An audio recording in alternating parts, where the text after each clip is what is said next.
much how it broke down. It was either Rodgers or Brady, number one. Well, it turns out, Rodgers gets hurt. No one can predict that, but he finished 21st. Brady didn't get hurt. He just had bad receivers, and he finished 13th. So I have a feeling this year, Peyton Manning, he's my Adrian Peterson for this year.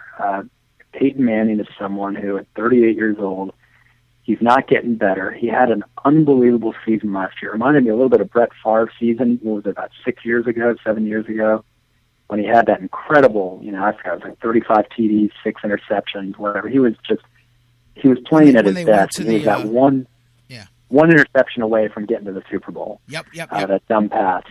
So, Peyton Manning, to me, he's legendary, he's fantastic, but is he really the best? With Wes Welker hurting, with Eric Decker gone, is Emmanuel Sanders really going to be a great replacement? Is Monty Ball, an untested, unproven second-year back, is he really going to carry the load? Is Peyton Manning going to play all 16 games and be healthy? The questions have to start creeping in, and I want to warn people that Drew Brees is as reliable as it gets. Rodgers is as reliable as it gets. Peyton Manning, not as reliable. And the same goes with some of the middling guys. Tony Romo, you got to worry about his back. If he plays, fantastic. He should be top 6, top 7 with that receiver core. But I think that really the only two guys that I would put my money on at the top are Brees, Rodgers, and Stafford, and Matt Ryan. I'm not as confident in Peyton Manning. I wouldn't want to draft Manning, I'll put it that way. I'd rather wait 2 rounds and grab Stafford or wait 3 rounds and grab Ryan, because I feel like I'm getting someone who I feel more comfortable with. Interesting there. So in a 14-team league, I'm just curious, you just are worth taking in the first round of this year's draft? Worth taking when? I'm sorry? First round. First round? I don't think any quarterback's worth in standard scoring leagues. I mean, some leagues reward for 300-yard performances or touchdown passes over 50 yards.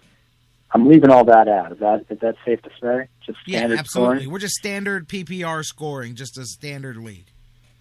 Standard PPR, I would not pick a quarterback in the first round.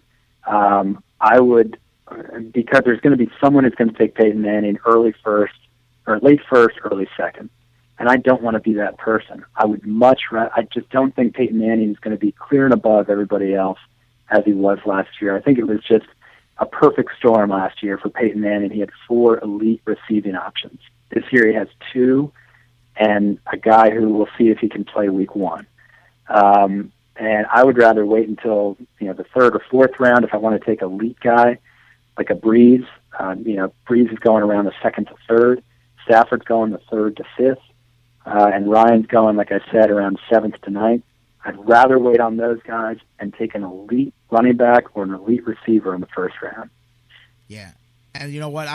There's a reason I asked you that, because this was one of the first times that I had looked around. I mean, at the just in general, comparing 4, 5, 6 different sites and seen no quarterback ranked in some sites as early as 15 or 16, and some it's even a couple spots lower, and then Peyton's the first one that pops up. Usually there's a quarterback higher on the list. I mean, you can see that that difference here this year, so I wanted to ask you about that. We talked a little bit about running backs here already, and you mentioned some guys you were looking at. How about at the wide receiver position? Who sticks out to you this year, besides the guys you've already mentioned, as must-get wide receivers if they're out there?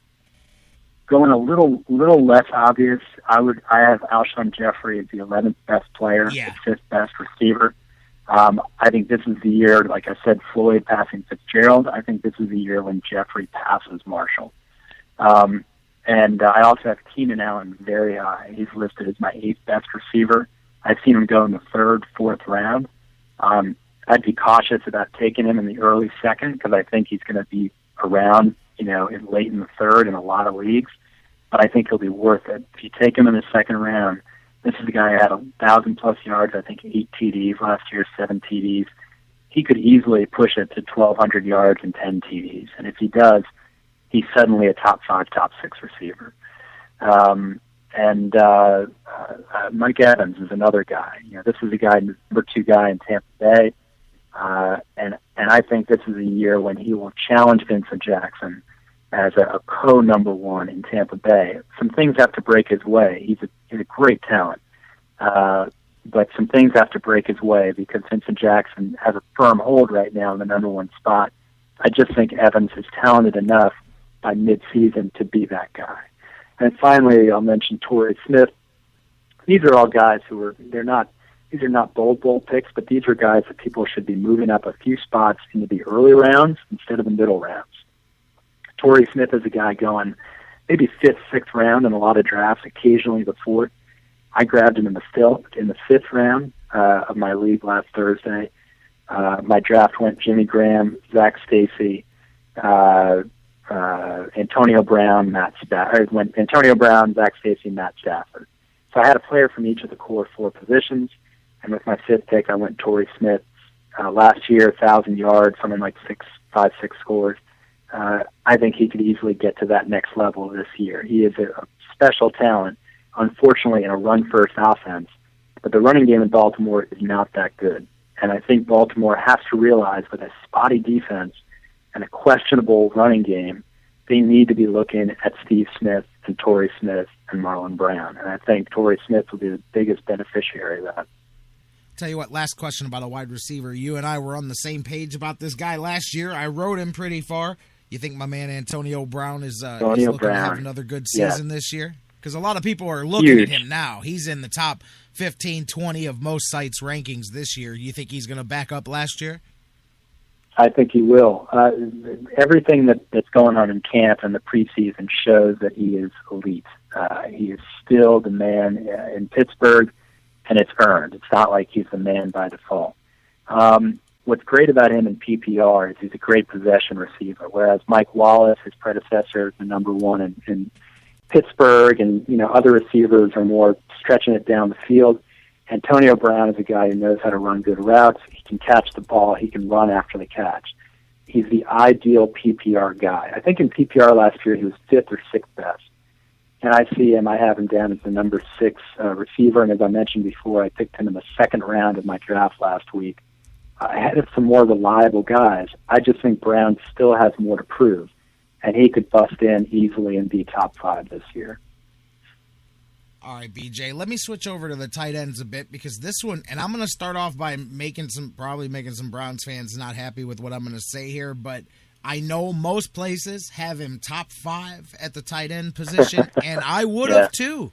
Jordan Cameron, to me, is the biggest runaway from coming up this season because of the Browns' problems at wide receivers. I know he's going to get some play, but I see weeks where Cameron has 100, 110 yards receiving, grabs a touchdown or two, and then weeks where he goes 0 for the board. So, they're going to double him. They're going to be on top of him. He's not going to be getting over the top of these defenses. There's no protection for Jordan Cameron. Very astute. I like where you're going with it. Cameron was a guy last year he had, and I'm counting it up right here, he had 6 games where he had 43 yards or less receiving. And I think in all 6 of those games he didn't score. So you're definitely talking about a guy who it was a boom or bust. It's just that his boom was much greater than most people's. I do think, however, that we've seen Sydney good receiving. They still manage to put up big numbers, and people wonder how because everyone's guarding them. Right. But they're still putting up big numbers. I'm thinking Larry Fitzgerald 2 years ago, 3 years ago, was still putting up monster numbers. Everyone knew in Arizona he had like 3 or 4 different quarterbacks throwing to him. Unfortunately for him, they weren't all playing at the same time because could have used a little deception there. But this is a guy who still managed to put up huge numbers. And Steve Smith, when he was in Carolina, 2011, 2012, he was still posting 1,400 yards, even though it was obvious to everyone that, 5'9", 5'8", that he was still going to be, the only guy catching balls, but he still put up monster numbers. I think that great talents and great offensive, thinkers and coaches know how to get these guys open. So I think that Cameron still has a terrific chance to be a semi-elite tight end, just outside the top 3. I have him on my board as number 4, and I say that because I believe that Cleveland has no choice but to find ways to get him open, and he'll get his catches. The only big question for me is how frequently will he score? The running game has to be good. And, Terrence West, Ben Tate, you can answer that better than I can. I'm not yet sold that their running game is at a point where they're going to be able to move the ball consistently. There's going to be a lot of pressure on Cleveland with either Brian Hoyer or with Johnny Manziel to try to find ways to get into the red zone. And then once they do, at that point, are they going to be able to draw plays to get Cameron open in the end zone? And here's my other thought on Cameron. I think in a PPR league, he'll help more because I can also see him having those days where he does accumulate 5, 6, 7 catches, but maybe the yardage isn't there. I got to be honest, I don't see the verticality in this Browns offense where this has nothing to do with what I think, whether they'll win or lose games. But, man, I see a 200-yard-a-game passing attack at best. That's right. Just a plotting, game-managing passing attack. So if you're not a PPR league, it doesn't do you any good if Cameron gets you 7 catches for 56 yards. It only helps you if he gets in the end zone. Now, in a PPR league, then every catch counts no matter how many yards he gets. So I think then you're right because he will get a lot of catches. I don't know how much yardage, and like you said, I don't know how much touchdowns that he gets. But you do have a good point about when he's the only option. You think he's going to be shut down, but there's some potential for that actually to open him up there, So interesting there. Obviously, Jimmy Graham at the top of most people's lists here. We mentioned Reed as a top 4 or 5 tight end here that can slip in. Defensively, I already saw somebody in the chat room make a mention of how high do you take, say, Seattle's defense. Let's start there for people that are new. What's your general philosophy on when and where you strike with taking a defense if you know what you're doing, and who are the defenses that you think are going to, really make some hay for people this year? I'm used to getting ridiculed in the draft room, but I take a defense high. Like I alluded to earlier, defenses can be elite players. They just happen to have a DSP after their name instead of an RB. Seahawks in standard scoring leagues finished with more points last year. Peterson missed a couple games, but still you can tell the parity of an elite defense with a near elite running back. When a defense is as elite as the Seahawks were last year, and there were several defenses that were near elite last year, they can be 4th, 5th, 6th round picks, and you're getting great value. Now, do you take them in the 4th or 5th round? No, because you can get great value there. No one's going to take the Seahawks in the 4th round. If they do, then you're out of luck. That's too bad. But I took the Seahawks in the 6th round of both of my drafts this year. No complaints. A lot of grumbling from people who maybe some of them were jealous and some of them thought I was an idiot. But I felt very comfortable taking the Seahawks because I knew I was getting great value. Seahawks have maybe 5 tough games this year. And so I took the Houston defense as a great complementary defense. And for your listeners out there, it's a good idea to take a second defense if you have a big bench, especially, because you're going to find there's times where the Seahawks, let's say, play Denver, or the Seahawks play at Philadelphia, or they play the Packers, when it might be safer to take a Houston defense that should be excellent playing a very, very weak offensive team. I'm not suggesting that all the time. I'm saying it's nice to have that as an option. And you look, I took the Seahawks in the 6th round of my draft last Thursday. Here are the guys that went next, just to give people a sense. Trent Richardson, Marquise Colston, Vernon Davis, Julian Edelman, Mike Wallace, Emmanuel Sanders, Fred Jackson, Stephen Ridley. None of those guys I would have wanted on my team more than the best defense.